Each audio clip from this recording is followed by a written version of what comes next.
नमस्कार।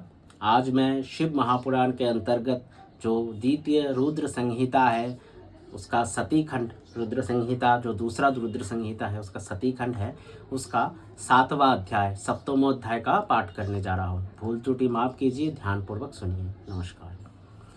अथो सप्तमोध्याय। महर्षि मेधा तिथि की यज्ञाग्नि में संध्या द्वारा शरीर त्याग, पुनः अरुंधति के रूप में यज्ञाग्नि से उत्पत्ति एवं वरिष्ठ वशिष्ठ मुनि के साथ उसका विवाह। ब्रह्मा जी बोले, इस प्रकार भगवान सदाशिव जब संध्या को वर प्रदान कर अंतर्ध्यान हो गए, तब संध्या वहां गई जहां महर्षि मेधा तिथि थे। वहां पर भगवान सदाशिव की कृपा से उसे किसी ने नहीं देखा। उसने उस समय तपस्या के विषय में उपदेश करने वाले उन ब्रह्मचारी का स्मरण किया। हे महामुने, वे ब्रह्मचारी वशिष्ठ मुनि ही थे जो ब्रह्मा जी की आज्ञा से ब्रह्मचारी का रूप धारण कर संध्या को तपस्या के संबंध में उपदेश करने आए थे। तपश्चर्या का उपदेश करने वाले उन्हीं ब्रह्मचारी ब्राह्मण वशिष्ठ का पति रूप से स्मरण करके वो ब्रह्मपुत्री संध्या प्रसन्न मन से सदाशिव की कृपा से मुनियों द्वारा अलक्षित हो उस महायज्ञ की प्रज्वलित अग्नि में प्रवेश कर गई। उसका समस्त शरीर पुरोडाश के समान तत्क्षण ही जलकर राख हो गया। जिस पुनः सदाशिव की आज्ञा से अग्नि ने उसके शुद्ध शरीर को भस्म कर सूर्य मंडल में प्रविष्ट करा दिया। तदंतर सूर्य ने उसके शरीर को 2 भागों में विभक्त कर पितरों एवं देवताओं की प्रसन्नता के लिए अपने रथ में स्थापित कर लिया। हे मुनीश्वर, उसके शरीर का जो ऊपर का भाग था वही रात्रि तथा दिन के बीच में होने वाली प्रातः संध्या हुई। जो उसके शरीर का शेष भाग था वही दिन तथा रात्रि के बीच में होने वाली सान्य संध्या हुई, जो सदैव ही पितरों की प्रसन्नता का कारण होती है।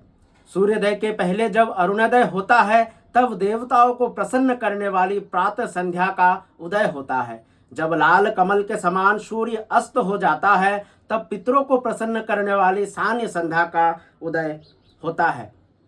उसके मन सहित प्राण को परम दयालु शिव ने शरीरधारियों के दिव्य शरीर से निर्मित किया था। जब मेधा तिथि का यज्ञ समाप्त हो रहा था तब उन्हें दीप्यमान सुवर्ण के समान कांति वाली वो कन्या यज्ञाग्नि से प्राप्त हुई। हे मुने, महामुनि मेधा तिथि ने यज्ञ से प्राप्त हुई उस कन्या को बड़ी प्रसन्नता से ग्रहण किया और उसे स्नान कराकर अपनी गोद में बिठाया। उन्होंने उसका नाम अरुंधति रखा।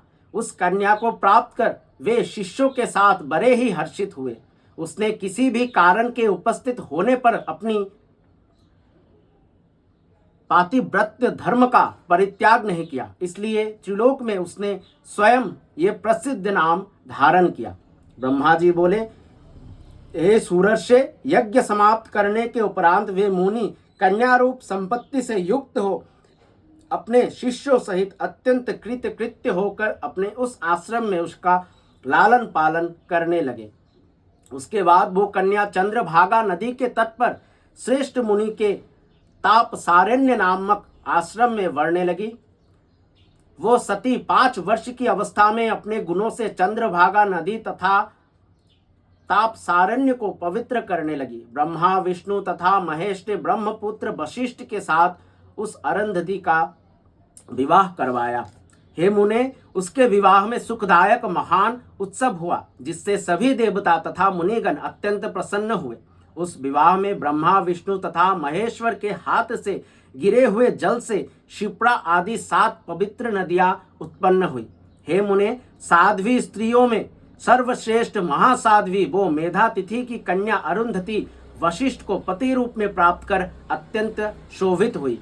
हे मुनिश्रेष्ठ, उससे शक्ति आदि श्रेष्ठ तथा सुंदर पुत्र उत्पन्न हुए। इस प्रकार वशिष्ठ को पति रूप में प्राप्त कर वो शोभा पाने लगी। हे मुनि सत्तम, इस प्रकार मैंने संध्या का चरित्र कहा, जो अत्यंत पवित्र, दिव्य तथा संपूर्ण कामनाओं का फल देने वाला है। जो शुभ व्रत वाला पुरुष अथवा नारी इस चरित्र को सुनता है उसके सभी मनोरथ पूर्ण हो जाते हैं, इसमें संदेह नहीं। इस प्रकार शिव महापुराण के अंतर्गत द्वितीय रुद्र संहिता के द्वितीय सती खंड में अरुंधति तथा वशिष्ठ के विवाह का वर्णन नामक 7वां अध्याय पूर्ण हुआ।